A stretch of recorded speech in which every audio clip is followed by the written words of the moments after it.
안녕하세요. 이번에 여러분과 같이 볼 책은 철학은 어떻게 삶의 무기가 되는가 라는 책이에요. 이 책은 철학 관련된 책인데 이 책 보시니까 어떠세요? 두께도 이 정도 되고요. 철학하니까 왠지 좀 무겁고 재미가 없을 것처럼 보이시죠? 그래서 저도 이 책을 제가 급하게 사러 서점에 갔는데 그때 친한 동생하고 갔어요. 근데 저보고 언니 무슨 책 사냐고 그러는 거예요. 그래서 이렇게 딱 보여주니까 아, 철아 이러는 거예요. 처음 반응이. 그래서 아마 이 책을 보시고 왠지 재미가 없고 무거울 책일 것 같다라는 생각을 하실 텐데, 이 작가분이 이 책을 좀 철학책이긴 한데 좀 새롭게 엮었어요. 그래서 여기 보면은 불확실한 삶을 돌파하는 50가지 생각도구. 그래서 우리가 살아가는데 이 사회적인 거, 개인적인 거 이런 거를 50가지로 나눠서 그걸 하나하나에 어떻게 철학을 연결시킬지 이렇게 쓴 책이라 골라서 읽기에도 좋고 괜찮은 것 같아요. 이렇게 누구 하나 철학 사상을 다룬 책이 아니라서 자기가 원하는 걸 읽고 거기서 또 지혜를 얻고 그러면 좋은 책인 것 같아요. 우리가 어렸을 때는 편식을 했지만 이제 어른이 되고 나이가 점점 들면서 몸에 좋은 음식 먹잖아요. 그것처럼 우리가 책도 우리 몸에 좋은 거, 우리 삶에 좋은 거, 우리 생각에 좋은 거, 그런 책도 한 번씩 읽어보면 좋을 것 같아요. 그러면 저랑 여기에서 좋은 문구 그리고 좋은 생각을 할 수 있는 그런 부분 한번 같이 들여다봐요. 자, 그러면 작가를 먼저 한번 볼게요. 작가는 일본 분이에요. 야마구치 슈. 세계 1위 경영 인사 컨설팅 기업 콤페리헤이 그룹의 시니어 파트너래요. 이분은 대학에서 철학을 전공하셨고 그 다음에 미학 미술사를 하신 다음에 보스턴 컨설팅 그룹에서도 있었고 에이티커니에서도 있었고, 그러면서 조직 개발, 혁신, 인재, 육성, 리더십 분야의 전문 컨설턴트로 자리매김을 했대요. 그 다음에 지적 생산 기술, 지적 전략 이런 거로 기업인들에게 강의도 했고 다른 책을 또 쓰시기도 했는데, 그들은 어떻게 지적 성과를 내는가, 세계의 리더들은 왜 직감을 단련하는가, 읽는 대로 일이 된다, 이런 책을 냈네요. 이 책은 다산북스에서 냈는데 제가 보니까 다산북스가 다산 정약용의 실사고시 정신과 애민정신을 실천하는 출판사래요. 그래서 제가 좋아하는 다산 정약용 관련 출판사라서 좀 눈에 들어왔어요. 자, 그러면 제가 오늘 같이 읽을 부분은 이 프롤로그, 그 다음에 목차, 그리고 목차에서 제가 같이 읽고 싶은 부분이 이렇게 동그라미를 해놨고, 그 다음에 마지막에 이제 역자 후기도 괜찮은 것 같아서 그 부분까지 같이 보려고 그래요. 자, 목차를 보면 먼저 프롤로그에는 교양이 없는 전문가보다 위험한 존재는 없다, 이렇게 해서 이 왜 철학을 해야 되는지에 대한 얘기를 쓰고 계시고요.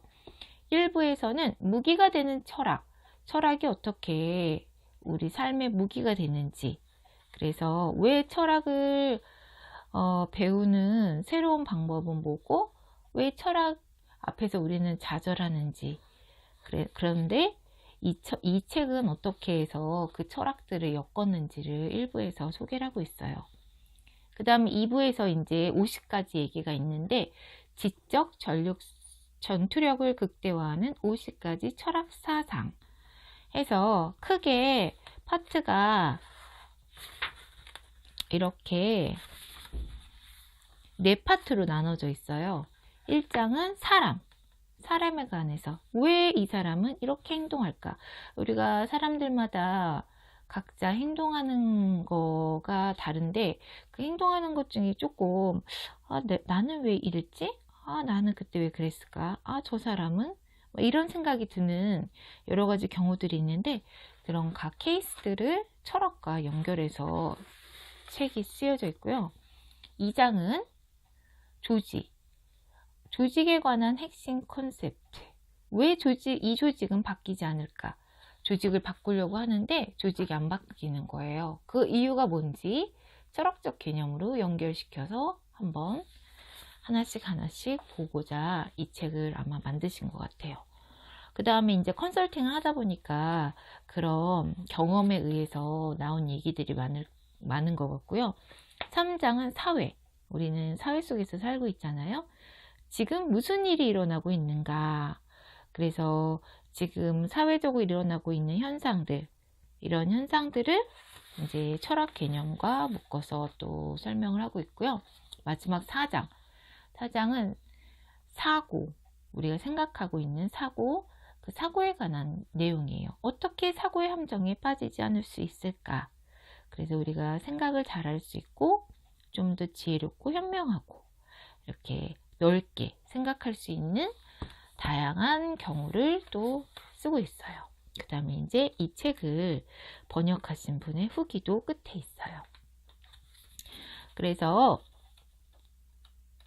먼저 앞에 이 부분을 한번 볼게요. 프롤로그. 교양이 없는 전문가보다 위험한 존재는 없다. 철학 전문가도 아닌 내가 왜 사회인을 위한 철학책을 쓰고자 했을까? 그 이유는 각각의 자리에서 성실하게 일하며 이 사회를 이루고 영위하는데 크고 작은 역할을 맡고 있는 개인들이야말로 철학의 본질을 알고 있어야 한다고 굳게 믿기 때문이다.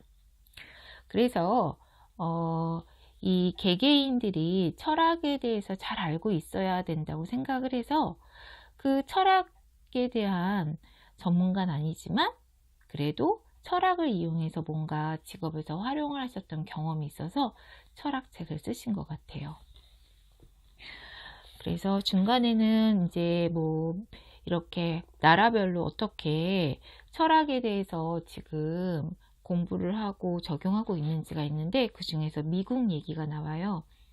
미국만 해도 엘리트 경영자 교육기관으로 명성 높은 아스펜 연구소에서는 세계에서 가장 시급이 높은 글로벌 기업의 경영간부 후보들이 멋진 스키 리조트가 있는 아스펜 산길스에 모여 플라톤, 아리스토텔레스, 마키아벨리, 홉스, 로크, 루소, 마르크스 등 철학과 사회학의 고전을 착실히 배우고 있다. 그들은 왜 기꺼이 시간을 할애하여 걸핏하면 쓸모없는 학문으로 치부되기 일수인 철학을 우선순위로 배우고 있는 것일까? 아스펜 연구소의 설립 계기가 된 1949년 괴테 탄생 200주년 기념제의 발기인 가운데 한 사람이자 당시 시카고 총장이었던 로버트 허친스는 리더가 교양을 갖춰야 하는 이유를 다음과 같이 설명했다. 뭐라고 설명했을까요? 교양 없는 전문가야말로 우리의 문명을 가장 위협하는 존재다. 우리 문명을 위협하는 존재가 교양이 없는 전문가라고 생각을 했나 봐요. 전문 능력이 있다고 해서 교양이 없거나 매사에 무지해도 되는 것일까? 전문 능력이 있는데 교양이 없어요. 그리고 뭔가 무지해요. 이래도 되는 건가 하는 질문을 하시네요. 참으로 강렬하다. 철학을 배우면 어떤 일에 도움이 된다거나 멋있어 보인다거나 현명해진다는 것이 아니고 철학을 배우지 않고 사회적 지위만 얻으면 문명을 위협하는 존재, 한마디로 위험한 존재가 된다고 지적하고 있다. 그래서 철학을 배우지 않고 철학적인 개념이 없이 뭔가 전문적인 지식만 있으면 위험하게 될 수 있다. 소통이 어렵고 생각도 깊게 넓게 할 수 없다라는 의미인 것 같아요. 우리는 왜 철학을 배워야 하는가? 왜 배워야 하는지 여기서 얘기하고 있어요. 이제 나의 경험을 바탕으로 철학을 배움으로써 얻게 되는 4가지 이점을 살펴보려 한다. 자, 그 첫 번째는 뭘까요? 상황을 정확하게 통찰한다. 어쩜 그런 생각을 다 하셨어요? 클라이언트들과의 회의에서 자주 듣는 말이다. 케이스에 따라 문제의 핵심이나 원인을 파악하기 어려울 때가 있다. 결론이라고 할 만한 것을 찾지 못한 채 회의를 마쳐야 할 즈음 이 문제라면 혹시 이런 것이 아닐까요? 라는 나의 발언으로 마치 구름 거치듯 사안을 해결할 실마리를 찾게 될 때가 있는데 그때마다 그들은 내게 저렇게 묻곤 한다. 어쩜 그런 생각을 다 하셨어요? 이렇게 물었나 봐요. 그들은 내게 되게 조금 놀란 것 같기도 하고 기쁜 것 같기도 한 미묘한 표정을 짓는다. 그러나 내가 처음부터 사고를 새로 구성한 경우는 많지 않다. 대부분 눈앞에 닥친 상황에 맞춰 철학이나 심리학, 경제학의 개념을 떠올려 보았을 뿐이다. 이 책에서 소개할 50가지 철학 사상의 핵심 개념은 내가 컨설팅 현장에서 알아두길 정말 잘했다고 생각했던 것들이다. 이 철학 개념들은 더없이 곤란하고 힘든 난관을 돌파하는 데 매우 큰 도움을 주었다. 철학을 배워서 얻는 가장 큰 소득은 지금 눈앞에서 벌어지고 있는 일을 깊이 있게 통찰하고 해석하는 데 필요한 열쇠를 얻게 해 준다는 점이다. 그래서 어떤 일이 발생했을 때 그거를 좀 깊게 생각하고 그거에 이게 뭐가 연관되어 있는지 그리고 어떻게 이거를 해석할지 그리고 이걸 풀 수 있는 열쇠는 뭔지 이런 거에 해답을 얻을 수 있는 게 철학이었나 봐요. 철학자들이 남긴 생각을 통해 이 물음에 답할 수 있는 통찰력을 얻게 된다. 그래서 아까 같은 그런 어떻게 그런 생각을 했냐라는 질문을 받게 된 거죠. 자, 그러면 눈앞에서 일어난 일이 대체 어떤 흐름인지 앞으로 어떤 일이 일어날 것인지를 깊이 이해하는 데는 과거 시대를 살던 철학자가 제안한 다양한 사고법이 큰 도움이 된다. 그래서 철학자들은 어떤 현상이 있으면 그거에 깊이 생각하고 앞에 다른 사람들이 생각한 거에 대해서 그게 맞는지 다시 한번 의문을 갖고 또 생각하고 이런 걸 계속 반복했잖아요. 그래서 그런 사고방식이 큰 도움이 됐다는 얘기인 것 같아요. 거듭 강조하지만 지금 눈앞에서 어떤 일이 일어나고 있는가라는 물음은 우리가 일과 삶에서 마주하는 과제들 중에 단연 가장 중요하다. 이렇게 중요한 물음을 고찰할 때 강력한 해결수단 혹은 현명한 생각법을 제공해 주는 것이 바로 철학이다. 그렇다면 이제 두 번째 우리가 철학을 왜 배워야 하는지. 첫 번째는 뭐였죠? 상황을 정확하게 통찰한다. 두 번째는 어젠다를 정한다. 어젠다는 과제를 뜻하는데 그 과제를 정하는 일이 바로 혁신의 출발점이므로 상당히 중요하다. 그래서 어떤 거를 과제로 삼을지 그걸 정하는 게 굉장히 중요한데 그걸 정하는 거에 실마리를 찾고 그리고 생각을 계속 나가는 게 바로 철학이라는 거죠. 그래서 여기에 보면 혁신을 일으키기 위해 일을 한 것이 아니라 반드시 구체적으로 해결하고 싶은 과제가 있어야 일을 했다. 그래서 혁신가들은 이렇게 구체적인 과제를 설정한 다음에 일을 했고 그게 나중에는 혁신으로 이어졌다라는 얘기예요. 그 다음에 여기 밑에 보면 지리적인 공간이나 역사적인 시간의 폭을 넓은 시야로 볼 줄 아는 사람일수록 눈앞의 상황을 객관적으로 바라볼 수 있다는 점을 확인할 수 있다. 혁신은 지금까지 당연했던 일이 당연하지 않게 된다는 측면을 포함하고 있다. 그렇죠. 혁신이란 거는 지금까지 없었던 거, 있었는데 그거의 큰 변화. 우리가 이렇게 당연하게 생각했던 걸 당연하지 않는 관점으로 해보는 거. 지금까지 당연했던 일, 다시 말해 상식을 의심하는 것에서 비로소 혁신이 시작된다. 이제 이렇게 뭐 사사건건 모든 거를 혁신이라고 생각해서 하는 건 좀 피곤하고, 그렇다면 이제 혁신으로 삼을 만한 것들, 그 다음에 그런 게 어떤 게 있는지, 그래서 그런 걸 하려면 어떻게 사고를 해야 되는지를 얘기를 하고 있어요. 그냥 넘어가도 좋은 상식과 의심해야 하는 상식을 판별할 줄 아는 안목을 갖추는 일이다. 예를 들어서 시계바늘이 오른쪽으로 돌아가는 거, 이런 걸 가지고 깊이 생각하기에는 일상 영망이 되니까 이런 거는 그냥 우리가 알아야 되는 상식으로 생각을 하고, 자, 그 다음에 이러한 안목을 길러주는 것이 바로 공간축과 시간축에서 지식을 확산하는 일, 즉 교양을 갖추는 일이다.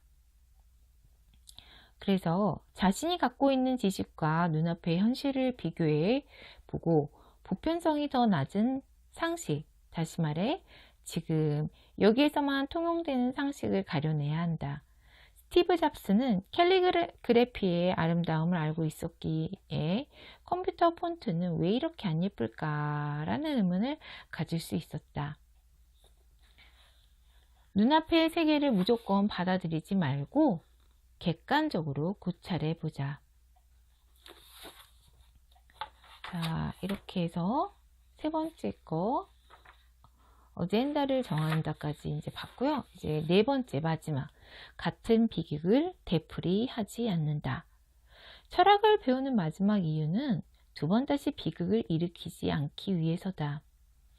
안타깝게도 과거 우리의 역사는 이제 이렇게까지 인간이 사악해질 수 있을까 싶은 비극에 의해 새빨갛게 피로 물들었다. 그 비극이 바로 우리가와 같이 지극히 평범한 사람들의 어리석음으로 인해 초래되었다는 사실을 결코 잊어서는 안 된다. 과거 수많은 철학자가 동시대의 비극을 마주할 때마다 인간의 어리석음을 고발하고 같은 비극이 두 번 다시 되풀이되지 않도록 여러 어리석음을 극복하는 방법을 고뇌하고 이야기하고 또 글로 남겼다. 그런 게 지금 우리가 보는 철학 얘기겠죠? 인류는 지금까지 비싼 수업료를 지불하고 다양한 실패를 경험하며 교훈을 얻었다.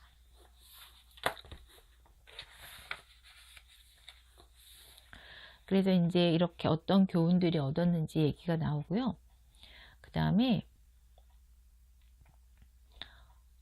특히 실무자로 불리는 사람들은 개인의 경험을 통해 얻은 편협한 지식에 의거해 세계상을 그리는 일이 많다. 하지만 오늘날 이러한 자기만의 세계상을 품는 사람들로 인해 갖가지 문제가 일어나고 있다는 사실을 묵인할 수 없다. 그래서 이런 말이 있대요. 지적인 영향으로부터 자유롭다고 생각하는 실무자는 대부분 실패한 경제학자의 노예다. 그래서 지적인 영향으로부터 자유롭다. 그러면 사실은 지적인 영향 내에 있어야 된다는 얘기겠죠? 이미 지불한 비싼 수업료의 값어치를 살려 더욱 높은 수준의 지성을 밝히는 인류, 이른바 새로운 유형의 인류로 살아날 것인가? 그에 대한 대답은 과거의 비극을 토대로 얻은 교훈을 얼마만큼 배워 활용할 수 있느냐에 따라 달려있다. 자, 이제 목차에서 저는 1장 사람 중엔 타고난 능력이란 없다. 경험을 통해 인간은 무엇이든 될 수 있다.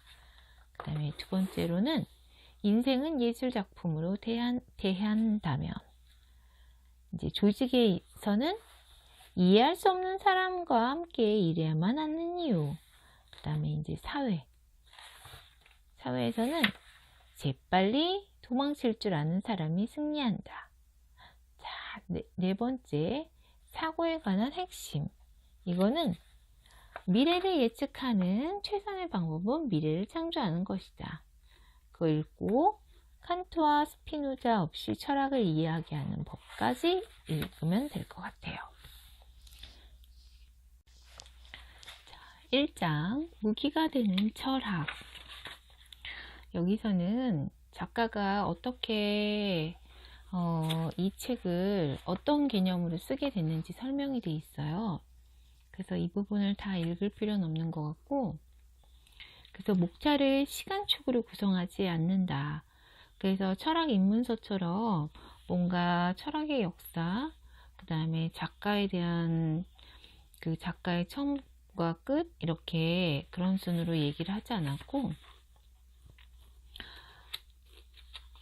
그래서 어떤 식으로 했냐면은 현실에 쓸모 있는 거에 기초를 해서 썼어요. 그래서 어떻게 즐겁게 살 수 있는가, 또 행복해질 수 있는가.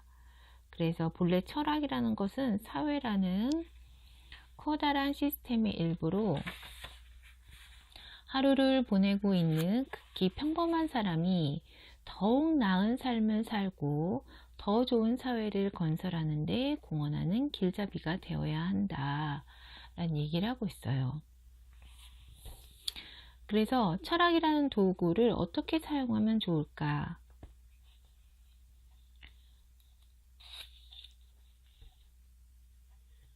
그래서 이 철학을 우리가 이렇게 얘기해요. 이 책은 어디까지나 나의 생업인 조직과 인재에 관한 컨설팅과 실생활에서의 문제 해결을 위한 유용성을 토대로 편집했다는 점을 미리 밝혀준다. 그래서 이런 조직, 인재, 그 다음에 실생활에서 문제 해결을 위해 하나하나의 문제에 대해서 어떤 철학자들과 연결시켜서 접근하면 좋은지 얘기하고 있어요. 철학 외의 영역도 다룬다. 경제학, 문화인류학, 심리학, 언어학 이런 것도 다루고 있는 책이에요.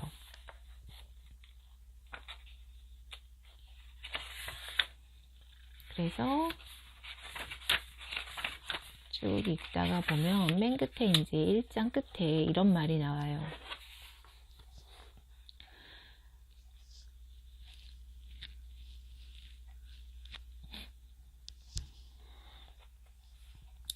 초심자는 아무래도 쉽고 빠르게 배우고 싶어 한다. 당연히 핵심만 얼른 배우길 원하니 결과적으로 진정한 배움의 의미를 이해하지 못한 채 좌절한다. 시간을 그리 많이 투자할 수 없는 초심자이기에 성급히 이해하려 하지만 이러한 태도로 철학에 다가서면 결국 좌절만 할 뿐이다. 일종의 딜레마다. 특히 이 문제는 고대 그리스의 철학자에 전형적으로 해당하는 문제이며, 그런 연유로 이 책에서는 대부분의 철학 입문서가 사용하는 역사라는 편집축을 사용하지 않는다고 이미 말했다.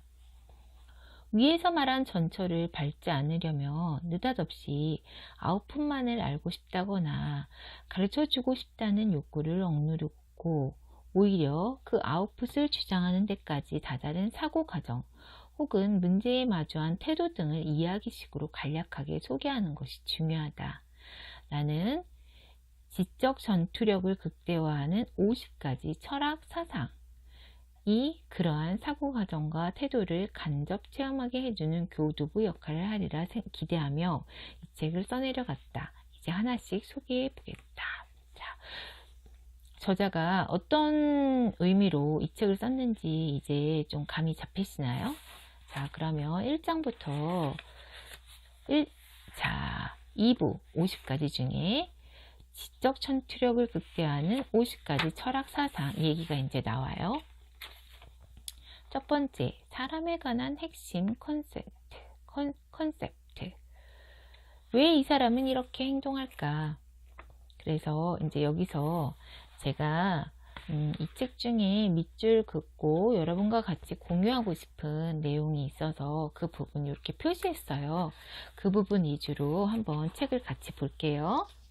자, 첫 번째 표시한 거는 바로 이거예요. 우리가 능력이 있어요. 사람마다 능력이 달라요. 그런데 이런 의문을 한번 가져보면 어떨까요? 자, 뭐라 그랬냐면 타고난 능력이란 없다. 그렇다면 경험을 통해 인간은 무엇이든 될 수 있다. 이런 말을 하네요. 자, 그러면 이걸 어떻게 철학적으로 풀었는지 한번 같이 볼까요? 타블라 라사, 존 로크라는 철학자랑 연관이 있대요. 타블라 라사는 라틴어로 아무것도 쓰여 있지 않은 석판이라는 의미로, 타블라는 태블릿, 즉 판이라는 단어가 그 어원이다. 우리도 태블릿 많이 쓰잖아요. 핸드폰도 쓰고 또 큰 화면으로 뭐 아이들 보여주기도 하고, 그래서 태블릿 집에 하나씩 많이 가지고 있죠. 존 로크는 영국 경험론을 창시한 철학자로 잘 알려져 있지만 대학에서는 의학을 공부하여 해부학에 관한 저서로 남긴 인물이다. 그래서 로크는 그가 주장한 경험론처럼, 이 말한 여기 지금 철학자 존 로크를 말하는 거예요. 그가 주장한 경험론처럼 실제로 의사로부터 많은 영유아를 접해본 경험을 통해 태어날 때 사람의 심성은 아무것도 쓰여있지 않은 석판, 즉 타블라 라사와 같다고 생각했다. 우리가 태어나면서부터는 그냥 흰 거, 아무것도 없는 걸 가지고 태어난다고 존 로크는 생각했대요. 로크가 도달한 결론은 정리하면 다음과 같다. 어떤 일이든 실제로 존재하는 것에 대한 우리의 생각, 즉 현실에 관한 이해는 직접 감각을 통해 얻은 경험에 의해 이끌리든가 아니면 간접 경험으로부터 배출된 요소가 바탕이 된다. 그때 당시에는 조금 이런 논리를 펴는 게 쉽진 않았는데 이런 생각을 해냈대요. 어떤 일이든 실제로 존재하는 거에 대한 우리의 생각, 즉 현실 세계에 대한 이해는 어떻게 있냐면 직접 감각을 통해 얻은 경험에 이끌리든가 아니면 간접 경험으로부터 도출된 요소가 바탕이 된다. 하지만 이러한 주장은 현대를 살아가는 우리에게는 아주 당연하게 들린다. 그 사람이 무엇을 말하려고 하는지를 더욱 정확하게 이해하려면 그 사람이 무엇을 긍정하고 있는지보다 무엇을 부정하고 있는지를 아는 것이 더 중요할 때가 있다. 철학에서도 이러한 사고방식은 유용하다. 과연 로크는 무엇을 부정했을까? 로크는 두 위대한 철학자의 사고를 부정했다. 그래서 우리가 여기 보면 이 말이 있어요. 그 사람이 무엇을 말하려고 하는지 더욱 정확하게 이해하려면 어떻게 해야 되냐면 그 사람이 무엇을 긍정하고 있는지 보다 무엇을 부정하고 있는지 아는 것이 더 중요한 때다. 그래서 그 사람이 부정하고 있는 거, 그거를 진짜로 우리가 알게 되는 거, 되게 중요하다고 말하네요. 그러면서 존 로크는 두 명의 철학자를 부정했대요. 누구냐면 한 명은 데카르트, 또 한 사람은 플라톤이래요. 자, 그러면 왜 부정했는지가 나오고 그 다음에 여기 밑에 뭐라고 나오냐면 누구나 태어날 때 마음 상태가 백지라는 것은 인간에게 타고난 우열이 없다는 것을 뜻하기 때문이다. 귀족과 왕족의 자손이든 장인이나 백성의 자식이든 타고난 우열은 없다. 개인의 소양은 모두 태어난 후에 어떤 경험을 하느냐에 따라 결정되고 이는 교육에 의해 인간이 만들어진다는 것을 의미한다. 이렇게 생각했대요. 옛날에는 이렇게 귀족, 왕족 이런 신분이 나눠져 있어서 그들만의 뭔가 우월함이 있었다고 사람들은 생각을 했는데 존 로크는 그렇게 생각하지 않고 빈 상태로 태어나기 때문에 경험에 의해서 그리고 교육에 의해서 이런 게 채워진다고 생각을 했대요. 사람은 경험과 학습에 의해 얼마든지 배울 수 있다라면 이 주제는 인생의 어느 시점에나 적용해 볼 수 있다. 인간의 수명이 100세에 이르는 시대에는 다시 새롭게 배우는 일이 매우 중요한 논점이다. 특히 오늘날처럼 기술의 발달이 두드러지는 사회에서는 한 번 배운 지식이 금세 진부해지고 많은 경향이 있다. 그래서 이제 100세 시대, 그래서 많은 사람들이 나중에도 나이가 들어서도 배우는 사람들이 점점 많아지고 있어요. 그래서 제 주변에도 이번에 이제 나이가 40대 중반인데 방통대를 들어갔어요. 방통대를 들어갔는데 거기 방통대에 들어가서 처음으로 이제 같이 그 수업하시는 분들이 오프라인에서 모인다 그래서 나갔었는데 연령층이 3개로 나뉜대요.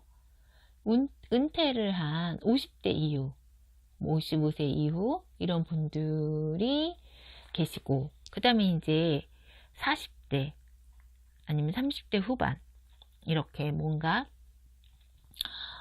회사 다니거나 일을 하면서 또 다른 준비를 하고 있는 분들이 있고 아니면 아예 대학을 졸업해서 오는 사람 아니면 대학을 뭐 전문대 정도 전문대를 졸업하고 오는 사람 이렇게 정말로 내가 요 분야를 한번 해보겠다.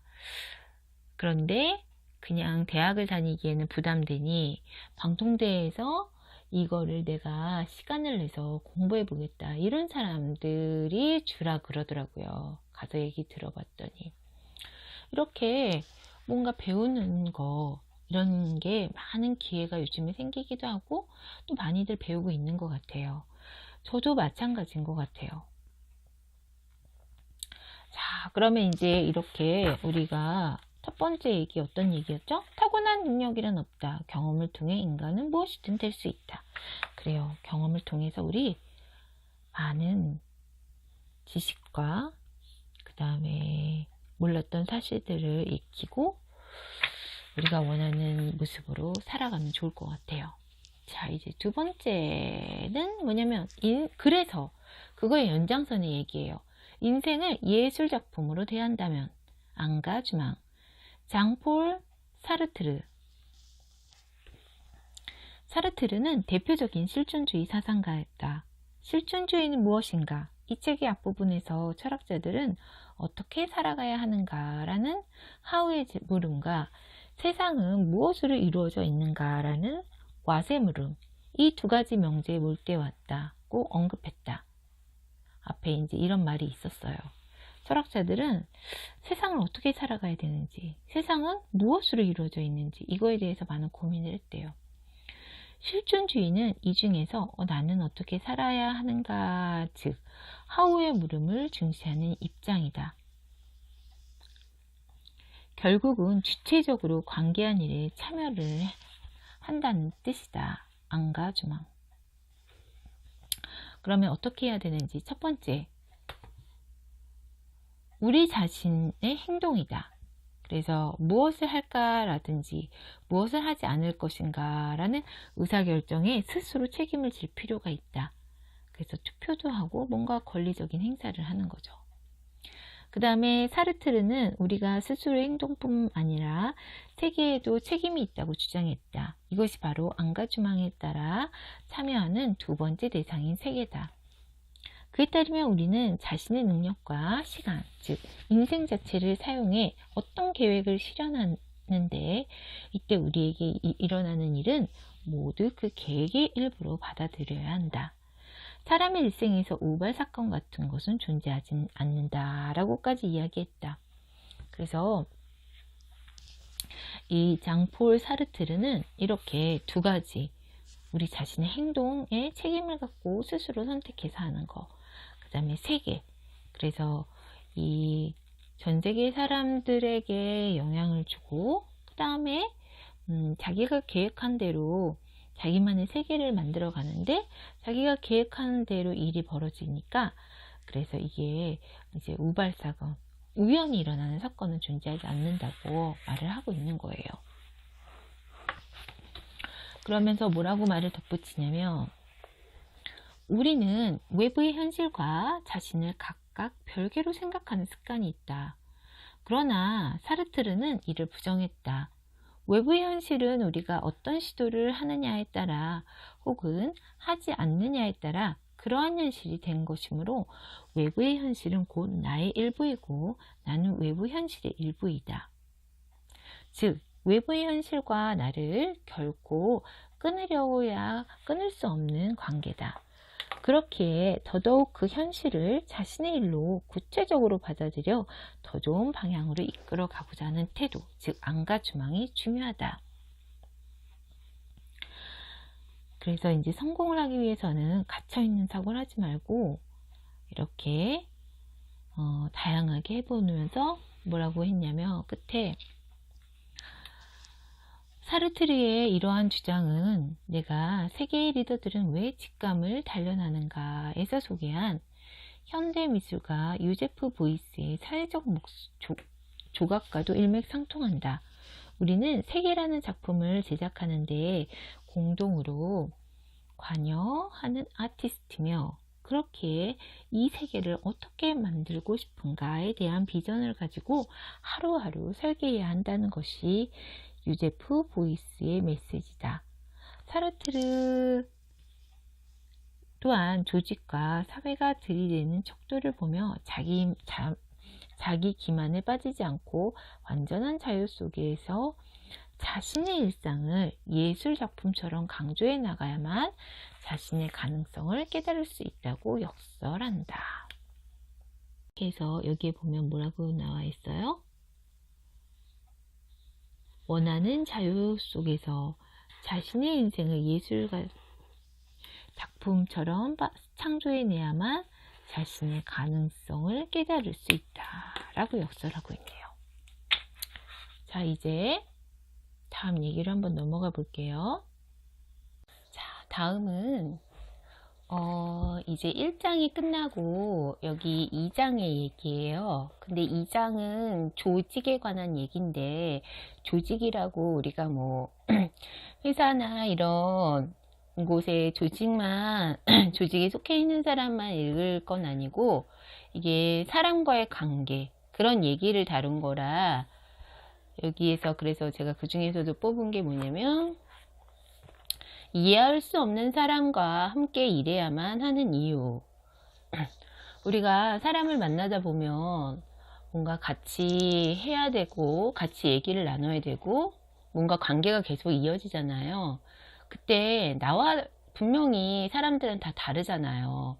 그런데 그 정도가 많이 다른 사람들이 있어요. 그럴 때 그 사람들과 계속 뭔가 관계를 유지해야 되는지 이런 거에 대한 고민이 들 때가 있어요. 그럴 때 어떻게 그 생각을 가져갈지 이거에 대한 뭔가 여기서는 얘기를 해주고 있는 거라 괜찮은 것 같아서 같이 보려고 이 부분을 골랐어요. 그래서 부제목도 타자의 얼굴이에요. 이거는 에마뉘엘 레비나스, 프랑스 철학자래요.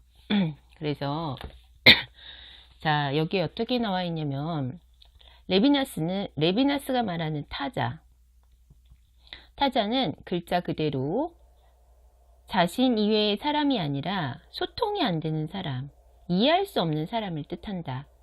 해부학자 요로 다케시 교수가 쓴 바보의 벽이라는 책이 엄청난 베스트셀러였던 적이 있는데, 레비나스의 타자를 알기 쉽게 표현하면 바로 바보의 벽이 가로막혀 있어 말이 통하지 않는 상대라고 할 수 있겠다. 레비나스가 남긴 문헌은 어느 것이나 극히 난해한데, 책을 읽어보면 타자라는 개념을 아무래도 사람 이외의 개념으로도 확대해서 사용하고 있는 듯 하지만 정확히 그 뜻을 이해하기가 어렵다. 그래서 이 철학자가 쓴 글에 보면 이렇게 뭔가 타자라는 게 소통이 안 되는 사람, 이해할 수 없는 사람, 마치 뭔가 벽이 느껴지는 그런 사람을 뜻한다라는 거로 시작을 해요, 이 얘기가. 그래서 여기 보면은 철학 연구자도 아닌 우리 같은 평범한 인간이 레비나스의 문헌에서 무언가를 알아내고자 한다면 우선은 알기 쉽게 타자를 좀처럼 알 수 없는 상대라고 이해하면 될 것이다. 그래서 혹시 레비나스의 책을 읽으면 이렇게 읽으면 좋다라고 아마 얘기해 주는 것 같아요. 20세기 후반에 타자론이 철학의 중요한 논점으로 부상한 것에는 필연성이 있다. 철학은 세계와 인간의 본성을 고찰하는 행위다. 하지만 고대 그리스 시대 이후 막대한 에너지를 쏟아넣으며 고찰을 거듭해 왔는데도 불구하고 아직도 이것이다 라고 확정되지 않은 것은 어째서일까? 계속 뭔가를 우리 철학자들, 사람들이 연구를 했는데, 서로 논의를 하고 논쟁을 하고 했는데 그래도 결론이 안 나왔다는 거예요. 왜 그러냐 하면 답은 명백하다. 어떤 사람에게는 정답인 것이 다른 사람에게는, 누군가에게는 정답이 아니기 때문이다. 끊임없이 제안과 부정이 되풀이되고 영원히 완전한 합의에 다다르지 못할 것 같은 이 행위가 서로를 이해하지 못하는 타자라는 존재의 부상과 연결된다. 그렇네요. 이게 계속 누군가를 이해할 수 없고 나와 다른 사람, 그런 게 바로 이 우리가 철학자들, 우리가 계속된 이런 논쟁들, 이런 게 바로 이 타자라는 개념과 맞다는 거죠. 그런데 이렇게 레비나스가 말하는 타자는 우리가 평소에 사용하는 타인이라는 말보다 훨씬 더 부정적인 뜻을 품고 있지만, 그럼에도 레비나스는 끊임없이 타자의 중요성과 가능성에 대해 논했다. 서먹한 상태, 소통이 안 되는 타자가 왜 중요한 것일까? 왜 중요한 걸까요? 뒤에 이제 왜 중요한지를 얘기하고 있어요. 레비나스는 이에 대해 간단히 답했다. 타자는 깨달음의 계기다. 되게 중요한 말인 것 같아요. 타자는 깨달음의 계기다. 자기 시점에서 세상을 이해한다 해도 그것은 타자에 의한 세상의 이해와는 다르다. 그렇죠. 우리가 세상을 볼 때 자기 주관적으로 보고 객관적으로 보려고 해도 그게 잘 안 되잖아요. 그런데 다른 사람이 보는 세상, 그 사람은 왜 그렇게 봤는지 그걸 이해하는 거, 그래서 뭔가 새로운 걸 깨닫게 되는 거, 그걸 말하는 것 같아요. 자기 시점에서 세상을 이해한다 해도 그것은 타자에 의한 세상의 이해와는 다르다. 물론 타자의 견해를 내 생각은 틀렸어 라며 부정할 수도 있다. 실제로 인류에서 일어난 비극의 대부분이 자신은 옳고 자신의 말을 이해하지 못하는 타자는 틀렸다고 단정한 데서 야기되었다. 그러나 나와 세상을 보는 관점이 다른 타자를 배움과 깨달음의 계기로 삼는다면 우리는 지금까지와 다른 관점의 가치관을 획득할 수 있게 된다. 그래서 우리가 이렇게 철학책을 보고 이 저자가 가이드 해주는 이유인 것 같아요. 이런 문구를 발견하고 이런 거를 다시 한번 우리가 생각을 해서 세상을 살아가라고. 그래서 여기 보면 이렇게 다른 가치관, 다른 관점의 가치관을 획득할 수 있게 된다. 이런 문구가 있었어요. 레비나스 역시 자신의 스승인 슈샤니온과 제자인 자신과의 관계에서 세계를 보는 다른 시각을 얻을 수 있었다. 스승에게 무언가를 배운 경험이 있는 사람은 아마 이해할 것이다. 내 경우에는 학생 시절에 오랫동안 공부한 작곡이 그러했다. 작곡을 배우기 시작할 무렵에는 스승이 음을 밖으로 찾으러 가서는 안 된다 라고 주의를 줘서 무슨 말인지 잘 몰랐다.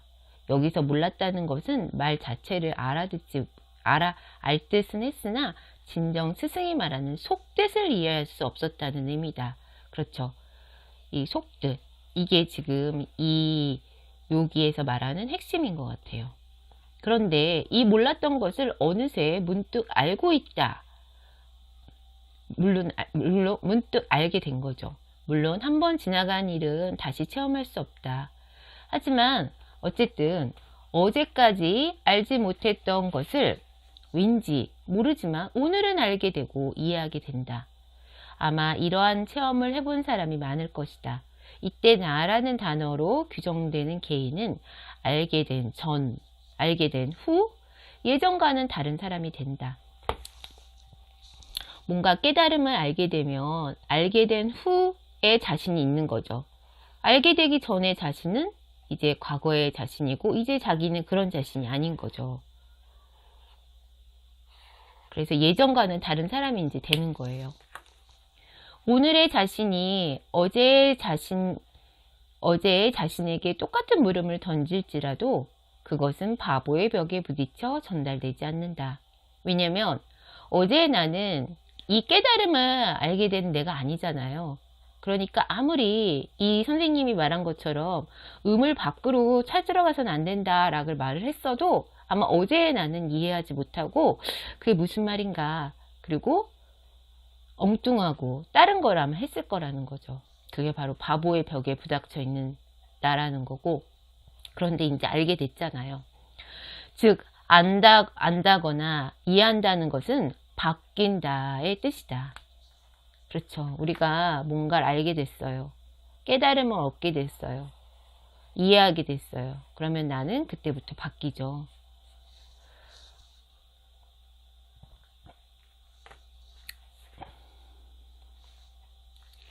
자, 히토스바시 대학교의 학장을 지낸 역사학자 아베 긴야 교수는 그의 책 내 안에서 역사를 읽다를 통해 지도교수였던 우에하라 센로쿠 교수의 가르침에 대한 일화를 소개했다. 우에하라 교수님의 연구 모임에서 매우 중요한 내용이 또 하나 있다. 교수님은 항상 학생이 보고를 하면 그래서 과연 무엇을 알게 되었나요? 라고 물으셨다. 안다는 것은 대체 무엇인가에 관해서도 교수님은 언젠가 안다는 것은 그것에 의해 자신이 달라진다는 것이지요 라고 말씀하셨다. 이 또한 내게는 인상적이었다 라고 책에 어떤 구절이 있었대요. 미지의 것을 알기 위해서는 지금은 알지 못하는 일을 접할 필요가 있다. 지금 알지 못하는 일을 알지 못한다는 이유로 거절하면 알게 될 기회를 잃게 되고 알게 됨으로써 변화할 수 있는 기회 또한 잃고 만다. 그래서 미지의 것, 내가 발전하는 것, 내가 더 나아지는 걸 원한다면 어떻게 해야 되냐면 바로 내가 알지 못하는 것을 알도록 노력해야 되겠죠. 그리고 그런 걸 접해야 되고, 그리고 이걸 거절하면 나는 알게 될 기회를 잃게 되는 거니까, 그리고 그걸 알므로써 변화할 수 있는 기회를 얻을 수 있고 그 기회를 잃지 않게. 그래서 그러므로 알지 못하는 사람, 즉 타자와의 만남은 자신을 바꿀 수 있는 계기가 된다. 그래서 타자로 인해서 내가 발전할 수 있게 된다는 거예요. 타자와의 만남은 자신을 바꿀 수 있는 계기가 된다. 그래서 어색하고 서먹하고 낯설고 뭔가 또 새로운 사람을 알아가는 거, 그게 사실은 힘들잖아요. 그래서 안 하려고 하고. 그런데 그렇게 함으로써 자기 자신 안에 갇히게 된다는 얘기인 것 같아요. 그래서 다른 사람을 만나서 그 사람한테 뭔가를 또 배우고 그만큼 내가 발전하고 커지고 내 테두리가 넓어지는 거죠. 이렇게 지금 이 조직에서 말한 이해할 수 없는 사람과 함께 일해야만 하는 이유는 이 정도로 제가 밑줄을 근거를 말씀드리면 될 것 같아요. 자, 이제 다음으로 넘어갈게요. 다음은 어디냐면 이거는 원래 하려고 그랬던 건 아닌데 가난한 사람은 더 가난해지고 부유한 사람은 더 부유해진다. 이 제목이 끌리잖아요.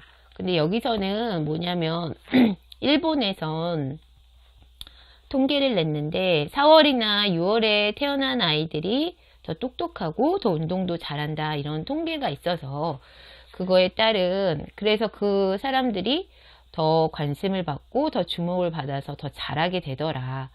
그래서 그런 사람들이 결과적으로는 부자가 되고 더 부자인 사람은 더 부유해진다. 이런 이제 논리로 글을 폈는데 그러면서 노벨상을 받은 사람은 그 다음부터 이제 이제 주목이 돼서 더 이제 유명하고 더 부유한 과학자가 되는데 그렇지 않은 과학자들은 그냥 평범하게 남는다는 얘기예요.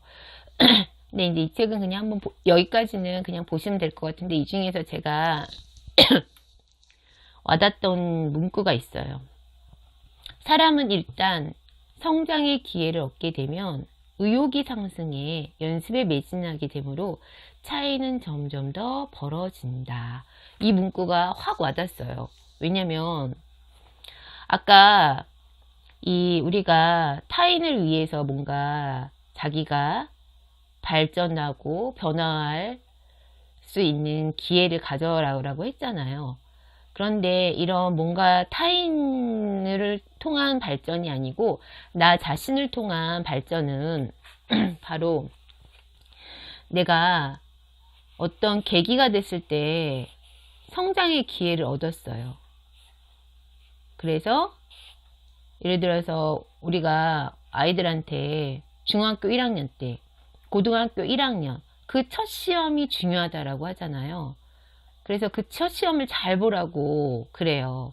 그런데 그 이유가 바로 예를 들어서 반 1등을 하고 전교 1등을 하게 되면 그 아이는 이제 그때부터 이 성장의 기회, 그래서 성장의 기회, 자기가 뭔가 잘했다라는 거에 의해서 의욕이 생기고 그거로 인해서 상승을 매진하게 되고 그걸 이제 점점 유지하고 잘하려고 하다 보니 이제 다른 아이들과 점점 차이가 나면서 앞으로 나아가게 되는 거죠. 그리고 이렇게 뭔가를 잘하게 되면 그 잘하는 걸 인해서 계속 더 잘하게 되니까 차이가 점점 벌어진다라는 거를 이렇게 딱 정리를 해서 한 줄로 요약을 해놨길래 이렇게 제가 말하는 이런 상황을 글로 표현을 이렇게 표현을 하는구나 라고 느껴서 저는 이걸 밑줄을 그었어요. 사람은 일단 성장의 기회를 얻게 되면 의욕이 상승해 연습에 매진하게 되므로 차이는 점점 더 벌어진다. 그렇죠. 저도 유튜브를 하면서 처음에는 유튜브 할 때 해본 적이 없으니까 영상을 이렇게도 찍어보고 이런 것도 찍어보고 했어요. 그런데 이제 점점 구독자도 생기고 그 다음에 제 영상을 봐주시는 분들이 늘어나고 그리고 저도 이제 하나 하다 보니까 이걸 더하면 더 좋아지네 이런 게 생기니까 막 의욕이 생기더라고요. 그래서 이제 이거를 하는데 점점 이제 하는 게 영상이 많아졌어요. 그래서 많아지다 보니까 제가 나름대로 시간도 단축되고 그리고 더 좋은 영상을 만들어야겠다는 욕심도 생기고 그리고 어떤 컨텐츠를 하면 좋을지 고민도 생기고 그래서 저한테도 요즘에 딱 맞는 글귀인 것 같아서 이렇게 줄을 쳐봤어요. 자, 이번에 이제, 세 번째, 아까 이제 조직에 대한 거는 끝내고, 사회. 우린 지금 사회에 속해 살고 있잖아요. 사회에 관한 핵심 콘셉트. 지금 무슨 일이 일어나고 있는가? 자, 우리 사회에서 무슨 일이 일어나고 있는지 그 현상들에 대해서 하나씩 하나씩 짚으면서 또 철학과 연결했어요. 그런데 우리가 많은 여기에 있는 내용 중에 저는 이 부분을 같이 한번 보고 싶었어요. 재빨리 도망칠 줄 아는 사람이 승리한다. 도망친다고요? 왜 도망친다고 하는 건 보통 나쁜 거라고 생각하는데 승리를 한대요. 그게 무슨 의미일까요? 파라노이아와 스키조프레니아. 이거는 질 들레즈라는 철학자와 관련된 얘기래요. 40대 후반 이상의 연배라면 이 파라노이아와 스키조프레니아라는 용어가 한때 굉장히 유행했다는 사실을 기억할지도 모른다. 근데 저는 이 말이 되게 생소해서 찾아보니까 이게 영어로 되어 있어서 그랬는데 뭐냐면은 이게 파라노이아가 편집증, 그래서 망상장애라는 의미고, 스키조프레니아가 조현병, 정신분열증을 말하는 거래요. 그래서 옛날에는 이런 말, 뭐 우리가 이제 옛날에는 뭐 이렇게 정신병을 앓은 사람, 이런 말을 쓰긴 썼잖아요. 그런 사람들로 기사가 막 나오고 문제가 생기기도 하고, 그리고 뭔가 그런 걸로 고통을 받는 사람들도 있고, 때는 이때 이제 40대 후반이 옛날에 이제 이런 일이 있었을 때는 거품 경제 시대 직전인 1984년 질 들레즈와 펠릭스 콰타리의 공저 안티 오이디푸스에서 사용된 이 용어를 비평가인 아사다 아키라가 도주론에 소개한 것을 계기로 그해 유행어 대상에서 동상을 수상했다. 일본엔 이런 게 있나 봐요. 포스트 구조주의 용어가 유행어가 되다니 실로 대단한 시대였다는 생각이 든다. 1984년이라고 하면 그렇게나 오래된 용어를? 이라고 생각할지도 모르지만 파라노이아와 스키조프레니 라는 용어는 그야말로 현대에서 새삼 의미가 함축된 개념이라 이 책에서 다루어 보고자 한다. 그래서 왜 이 단어를 이 저자는 꺼냈을까요? 이제 그 얘기가 지금부터 이제 얘기가 나와요. 각각 뜻을 살펴보면 파라노이아는 편집증을, 스키조프레니아는 분열증을 말한다. 파라노이아는 무엇에 편집하는 걸까? 바로 아이덴티티다. 파라노이아형 인간은 이를테면 무슨 대학을 졸업하고 무슨 대기업에 근무하며 어느 동네에 살고 있는, 우리도 이런 얘기 많이 하잖아요.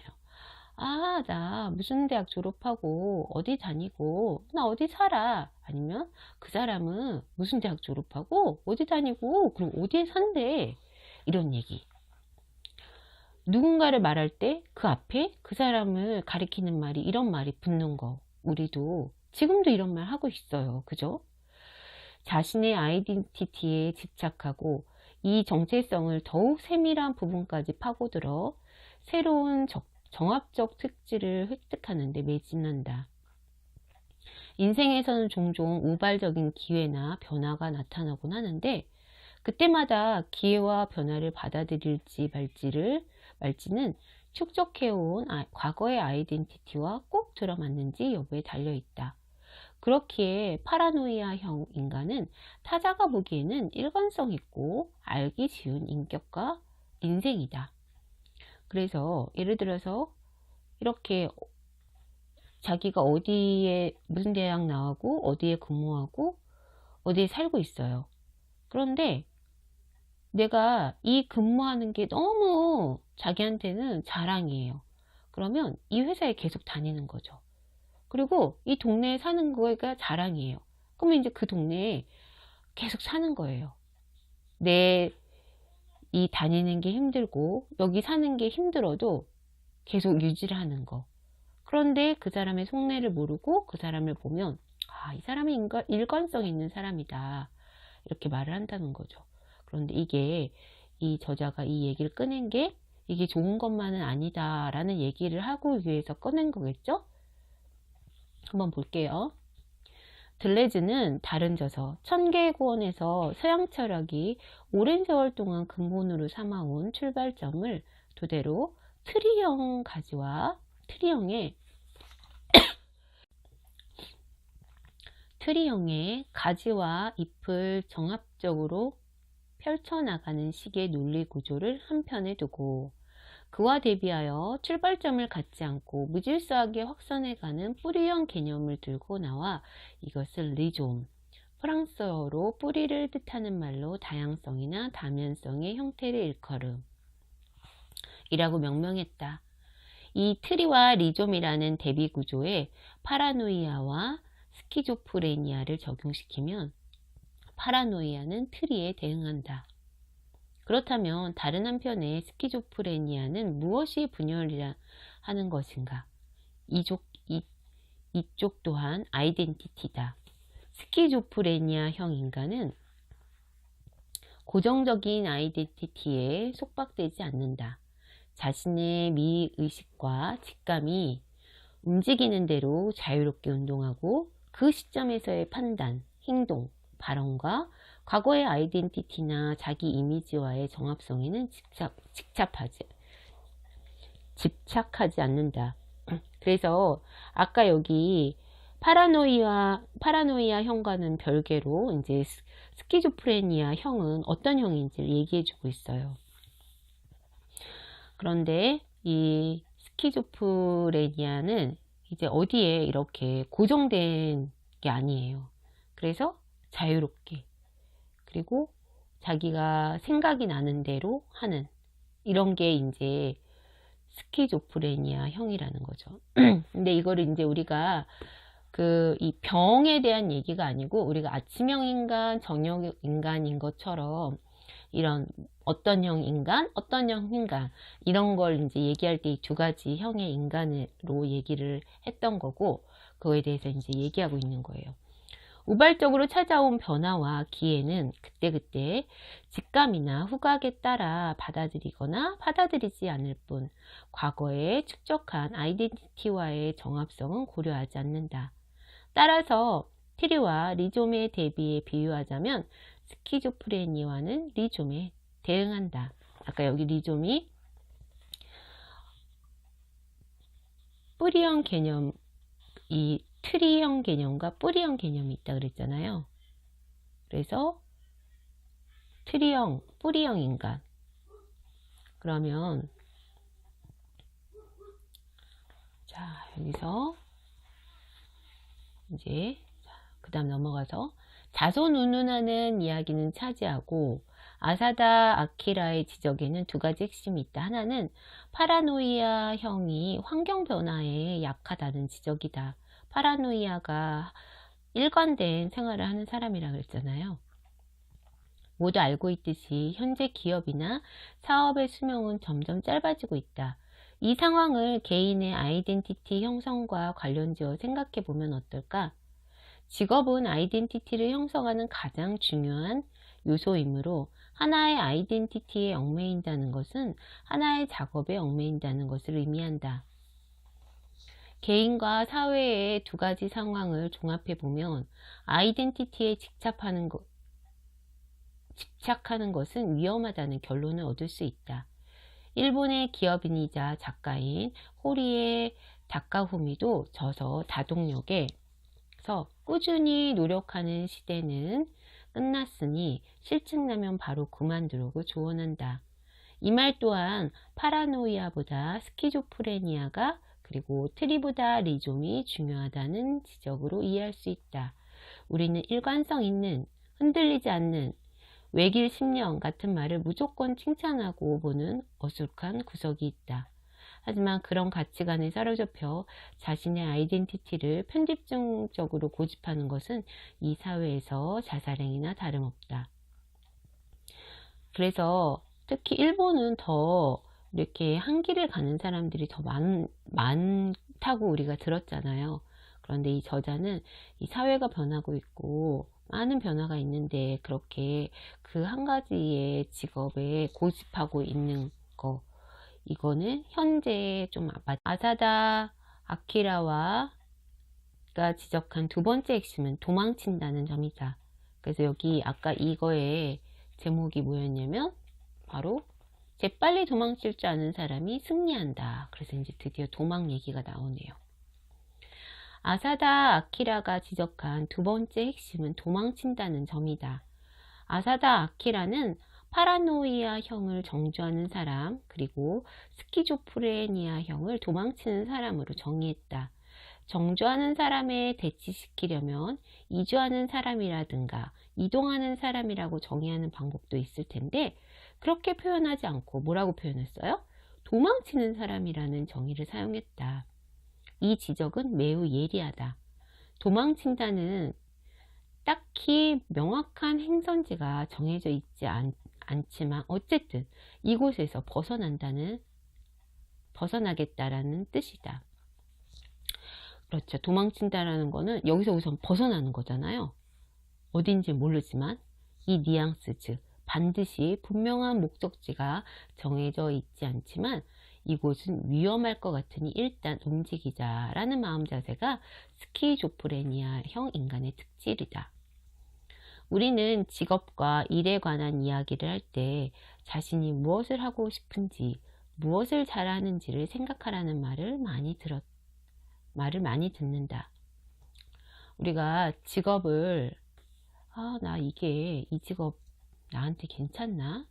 난 어떤 직업을 가져야지 할 때 이런 두 가지 질문을 많이 해요. 진짜로. 무엇을 하고 싶은지, 그리고 내가 뭘 잘하는지. 그런데 이렇게 해서 내가 원하는 직업을 얻었다. 그럼 그게 진짜 나한테 맞는 건지, 이런 의문이 든단 말이에요. 그런데 이제 그거에 대해서 얘기해 주고 있어요. 하지만 나는 이미 졸져 천직을 기다려라 에도 서술했듯이 이런 말이 되게 무의미하다고 생각한다. 저자는 이런 질문 자체가 무의미하다는 거예요. 일이란 실제로 해보지 않으면 재밌는지, 그리고 잘하는지 결코 알 수 없다. 그렇죠. 우리가 그냥 직업을 얻기 전에는 내가 뭘 잘하지? 뭘 하고 싶지? 뭘 잘하지? 이런 생각을 해요. 그래서 직업을 얻었어요. 그런데 내가 정말로 직업을 얻었는데 그 직업은 내가 해본 직업이 아니잖아요. 이제부터 하는 거잖아요. 그래서 일이란 실제로 해보지 않으면 재미있는지, 그리고 잘하는지 결코 알 수 없어요. 맞는 말이에요. 어떤 일을 하고 싶은지 생각하며 망설이다가는 우연찮게 찾아온 기회마저 놓치고 말 우려가 있다. 그렇죠. 이게 어떤 일을 하려고 할 때 내가 이거 잘하나? 내가 잘할 수 있나? 내가 하고 싶은 일인가? 이런 거를 재다 보면 그 일이 내가 안 해본 거니까 재미없다고 생각할 수도 있고, 생각하다 보면 그냥 기회가 놓쳐져서 다른 사람한테 가기도 하고, 이렇게 해서 기회를 놓치게 된다는 말도 맞는 말인 것 같아요. 중요한 것은 행선지가 정해져 있지 않더라도 아무래도 위험한 것 같다는 판단이 서면 재빨리 도망치는 일이다. 시선을 응시하고 귀를 기울여 주위에서 어떤 일이 일어나고 있는지를 확인하라. 앞서 언급한 아사다 아키라의 발제에서는 의지가 되는 것은 사태의 변화를 인식하는 센스, 우연에 대한 직감, 그뿐이다. 라고 되어 있는데, 이는 내가 세계의 리더들은 왜 직감을 단련하는가에서 축적형 이론 사고보다 대담한 직감이 중요하다라고 지적한 것과 같은 맥락이다. 주위에서 아직 괜찮다고 안 시키더라도, 그래서 아까 이 위에서는 기회를 찾을 때 망설이지 마라 라는 의미의 글을 썼고, 여기서는 이제 뭐냐면 자기가 일을 하고 있어요. 근데 일을 하고 있는데 거기에 너무 안주하지 말고 내가 정말로 여기서 뭔가를 더 배울 게 있는지, 내가 이 길을 계속 가야 되는지를 이렇게 인식하고 뭔가 느끼는 그런 감을 익히라는 거예요. 그래서 주위에서 아직 괜찮다고 안심시키더라도 스스로 위험하다는 느낌이 들면 어떻게 해요? 바로 도망쳐라. 이때 중요한 것은 위험하다고 느끼는 안테나의 감도와 도망칠 결단을 내릴 수 있는 용기다. 자, 내릴 수 있는 용기가 필요하고 안테나, 이걸 느낄 수 있는 감이 있어야 되는 거겠죠. 주위에서는 이 일 당신한테 맞아, 여기 있는 게 좋아 라고 하지만 그 일이 내가 발전에 크게 도움이 안 되고 나한테 이제 더 이상 해야 될 일이 아니라는 직감이 들고 그러면 도망치라는 얘기예요. 사람들은 의해 착각하곤 하는데 도망치는 것은 용기가 없기 때문이 아니다. 오히려 용기가 있기에 도망칠 수 있는 것이다. 내가 대학 졸업 후 취업할 당시 광고회사는 취업 인기 순위에서 상위를 차지했지만 오늘날에는 미디어와 통신 환경의 커다란 변화로 인해 가장 장래성이 불확실한 업종 중 하나가 되었다. 그렇죠. 우리도 지금 있는 직업이 향후에 없어진다 하고 지금도 과거에 있는 직업 중에 많이 없어진 직업들이 있잖아요. 그런데 내가 그 없어진 직업이 나한테는 맞는 직업이라고 생각을 해서 계속 하고 있다가 아무런 다른 준비도 안 하고 다른 직업으로 옮길 준비도 안 하고 있다가 그 직업이 없어지면 어떻게 되겠어요? 그 얘기를 이제 하는 거예요. 마찬가지로 지금 인기를 누리는 취업 직종들 대부분도 20년 후에는 쇠퇴 산업으로 분류될지도 모른다.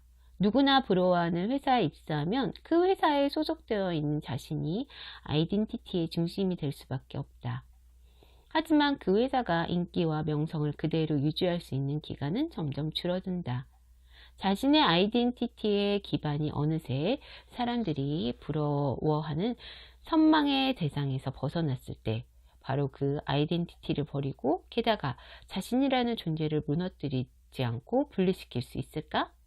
틀림없이 그때는 파라노이아에서 스키조프레니아로의 전환이 필요할 것이다. 여기서 유의할 점은 우리 사회는 아직 한 곳에 그대로 머무르면서 꾸준히 노력하는 파라노이아형을 예찬하고 계속해서 실증을 내고 변화를 거듭해가는 스키조프레니아형을 비하하는 경향이 강하다는 사실이다. 하지만 실리콘밸리의 직업가는 전형적인 스키조프레니아형이라는 사실을 생각해보면 이러한 파라노이아 예찬, 스키조프레니아의 비하라는 직업관이 사회의 혁신을 정체시키는 요인임에 틀림없다. 이 사회적인 가치관이 스키조프레니아형의 전략을 채택하려고 할 때 큰 심리적 압박으로 작용할 가능성이 있다.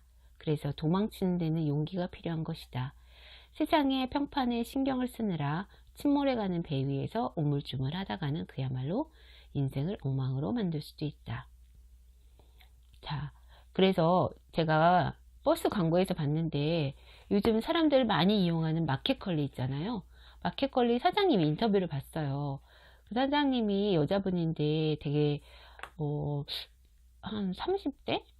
그 정도 30대 초반 정도밖에 안 돼 보이던데 인터뷰에서 이런 인상적인 여기와 딱 맞는 얘기를 하더라고요. 그분은 직장에 들어가서 내가 여기서 이제 더 이상 배울 게 없다. 그런 과감이 나왔대요. 그리고 다른 직장으로 옮기고 그리고 거기에서 또 이제 막 일을 해서 열심히 배우고 그런데 또 배울 게 없다. 그러면 나왔대요. 그래서 그분의 그런 경험이 지금의 마켓컬리를 만든 게 아닌가라는 생각이 들더라고요. 다른 수많은 사람이 일단 이 배에 탄 이상 마지막까지 애써봐야지 라고 벼르고 있을 때 나는 이 배와 함께 가라앉을 생각이 없습니다. 먼저 실례하겠습니다. 라고 당당히 말하고 나서 도망치려면 얼마만큼의 용기가 필요할지 상상해보자. 그래서 우리가 자 끝까지 한번 볼게요. 얼마 안 남았으니까 파라노이아와 스키조프레니아를 대비시켜보면 후자는 전자보다 경박하고 나약해 보일지 모른다. 하지만 전혀 그렇지 않다. 오히려 현재 세계에서는 용기와 강인함을 지니지 못한 사람이야말로 파라노이아 유형을 지향하고, 용기와 강인함을 지닌 사람만이 스키조프레니아 유형의 인생을 꿋꿋하게 걸어갈 수 있다. 저도 20년 직장 생활 하다가 그만뒀을 때 이런 앞으로 어떻게 살지 고민을 많이 하고 그만뒀어요. 그럴 때 내가 정말로 회사에 다니고 있을 때 그 회사가 나에게 주는 게 많고 내가 그 회사로 인해서 여러 가지를 할 수 있게 되는 이런 파라노이아 형으로 살고 있었던 것 같아요. 그런데 저도 과감히 그만두고 저를 찾고, 그 다음에 제가 원하는 걸 하고 싶어서 그만두고 지금은 파라노이아 형이 아니고 저도 이제 스키조프레니아 형으로 바뀐 것 같아요. 그래서 이렇게 유튜브도 하고, 유튜브를 하면서 제가 원하는 걸 하고 있고, 그 다음에 유튜브에서도 계속 그 안에서도 또 파라노이아 형으로 하고 있는 것 같아요. 좀 더 잘 되고 좀 더 괜찮게 하기 위해서. 그래서 저는 이 부분이 많이 와닿아서 이렇게 밑줄을 많이 그었답니다. 자, 이제 마지막 남은 얘기는 어떤 것이냐면 바로 미래를 예측하는 최선의 방법은 바로 뭐라고요? 미래를 창조하는 것이래요. 미래를 예측하는 최선의 방법은 미래를 창조하는 것이다. 미래 예측, 앨런 케이, 미국의 과학자래요. 컴퓨터 과학자. 이분이 이런 말을 해서 이분의 말과 함께 이거를 어떻게 풀었는지 한번 볼게요. 우선 위에 그림을 보자. 대부분의 사람이 이렇게 말할 것이다. 아, 태블릿 PC네. 그래서 이어서 다음 쪽의 그림을 보자. 현재 우리가 쓰고 있는 태블릿 PC랑 많이 비슷하죠? 어떠한가? 아, 뭔가 조금 다른걸? 이게 뭐지? 내막을 밝히자면 이 두 그림은 컴퓨터 과학자 앨런 케이가 언제요? 1972년. 1972년이면은 와, 지금 우리가 PC, 이 핸드폰이 나오기 한참 전이잖아요. 핸드폰이 나온 게 2010년 초반? 모든 연령대 어린이들을 위한 컴퓨터에서 다이나북이라는 물건을 설명하기 위해 이용한 그림이다. 그렇다. 지금으로부터 반세기쯤 전의 일이다. 이 설명을 듣고 대단해, 40년도 더 전의 미래를 예측했다니 라고 생각했다면 그 해석은 완전히 틀렸다. 앨런 케이 자신도 말했듯이 그는 미래를 예측해 이 그림을 그린 게 아니다. 그는 이것이 있으면 좋겠는데 라고 생각해 그 아이디어를 그림으로 그렸고 이것이 실제로 만들어지도록 끈질기게 운동을 벌였다. 예측과 실현이 역전된 것이다. 뭔가 예측하기 위해서 그린 게 아니고 이런 게 좋겠다라는 희망, 그리고 생각하고자 하는 그런 미래의 모습을 그렸고, 그리고 그게 실제로 만들어지도록 끊임없이 끈질기게 했대요.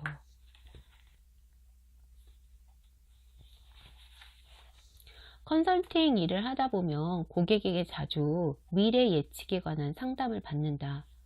미래가 어떻게 될까요? 미래에 우리는 어떻게 대비해야 하나요? 이런 질문을 많이 받는데요. 그렇죠. 왜냐면 계속 생존을 해야 되니까 그 미래가 어떻게 된다는 걸 알면 준비하기가 좀 더 수월해지잖아요. 그러니까 미래가 어떻게 되는지 이 사람은 알고 있겠냐고 묻는다는 거죠. 그런데 과연 미래를 알 수 있는 사람이 있고 그거에 가이드를 해주는 게 맞는 걸까요? 어느 정도 예측은 할 수 있겠지만, 자, 그래서 이 저자는 뭐라고 말하냐면 이런 질문들에 대해 물론 비용을 받고 보고서를 작성해야 하지만 개인적으로는 실로 무의미하다고 생각한다. 지금 존재하는 세계는 우연히 만들어지는 게 아니다. 어디선가 누군가가 행한 의사결정이 축적이 돼요. 그렇죠. 지금 우리가 핸드폰 쓰고 있는데 이것도 누군가가 이렇게 하자라는 그 의견이 모아지고 그 다음에 기술에 축적이 되고 그런 게 하나하나 쌓이면서 지금의 상황이 만들어진 거죠. 지금 이 세계의 풍경이 그려진 것이다. 축적이 되어 지금 이 세계의 풍경이 그려진 것이다. 그래서 우리는 그 세계에 살고 있는 거죠. 이와 마찬가지로 미래 세계의 경치는 지금 이 순간부터 미래까지 사람들의 선택과 행동에 따라 결정될 것이다. 그렇다면 미래는 어떻게 될까요? 라고 남에게 질문할 것이 아니라 어떻게 해야 된다고요? 미래를 어떻게 만들고 싶은가? 라고 자문해야 할 것이다. 안드로이드 연구로 유명한 오사카 대학교의 이시구로 히로시 교수는 엘렌 케이와 만났을 때 로봇의 미래에 가능성이 있을까요? 라고 질문했다가 호되게 질책을 당했다. 자네는 로봇을 연구하는 사람이지 않는가? 그런 입장에 있는 사람이 타인에게 그런 질문을 해서 어쩌려는가? 자네 자신은 로봇을 인류에게 어떠한 존재로 만들고 싶은가? 바로 자신이 답을 해보라는 거죠. 그는 엘렌 케이의 반문을 듣고는 머리를 쾅 얻어맞을 것 같은 느낌이었다고 수레했다. 미래라는 것은 예측하기보다는 오히려 비전으로 생각하며 그려내야 한다는 사고관은 다른 각도에서도 보완된다. 예측은 빗나가기 때문이다. 예측했다가 빗나가는 경우도 많잖아요. 그래서 여기 보면 이렇게 뭔가 그 출산에 대한 예측, 그걸로 인해서 뭘 했는데 그게 빗나간 그런 얘기를 하고 있어요. 그래서 끝에 이렇게 나와요.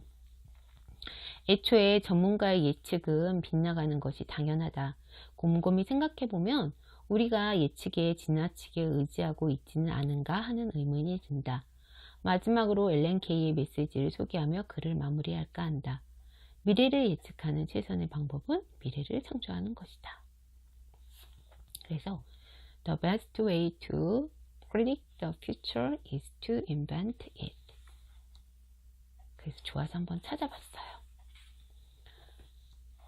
그래서 이제 뭔가 미래가 이렇게 될 거니 이렇게 해야지 라는 것보다는 내가 원하는 미래를 내가 만들어가는 거, 이렇게 뭔가 과학적인 기술만이 해당되는 게 아니고 우리의 미래도 우리가 원하는 방향으로 이끌어가는 거, 그런 메시지를 저는 여기를 통해서 얻었어요.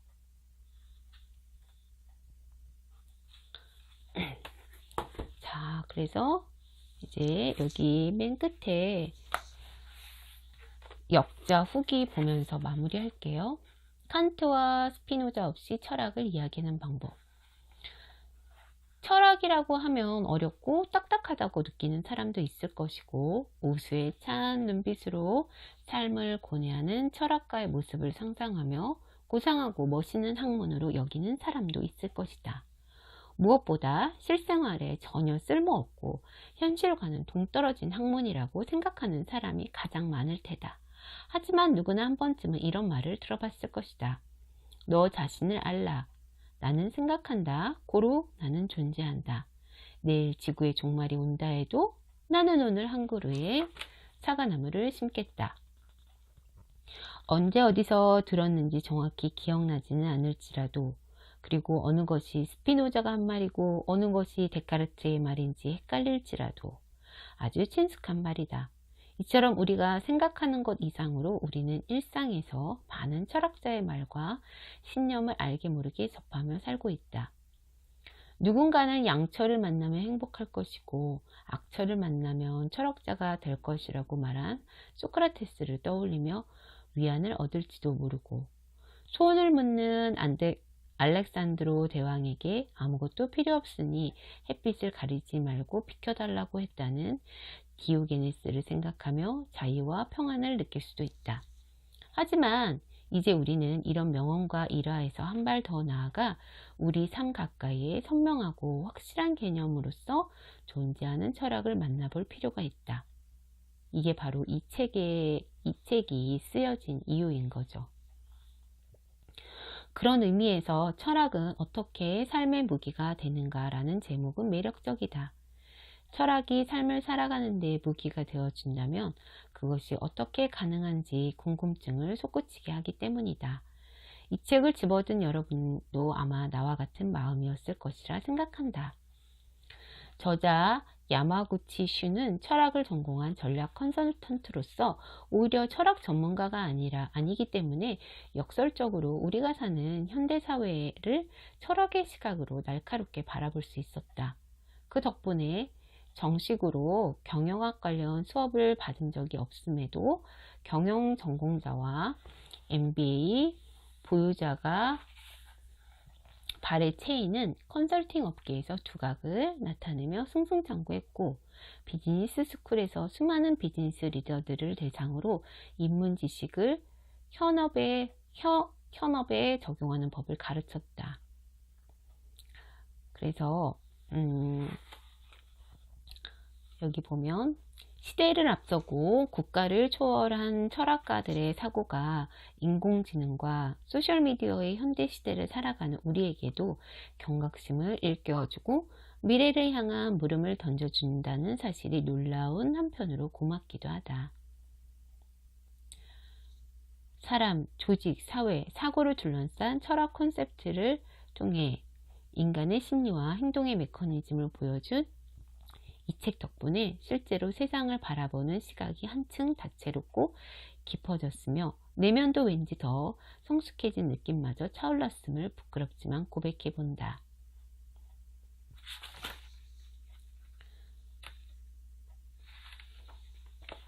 자, 그 다음에 미래를 예측하는 최선의 방법은 미래를 창조하는 일이다 라는 앨런 케이의 말은 또 얼마나 감동적인가. 우리가 좀 전에 본 말이죠.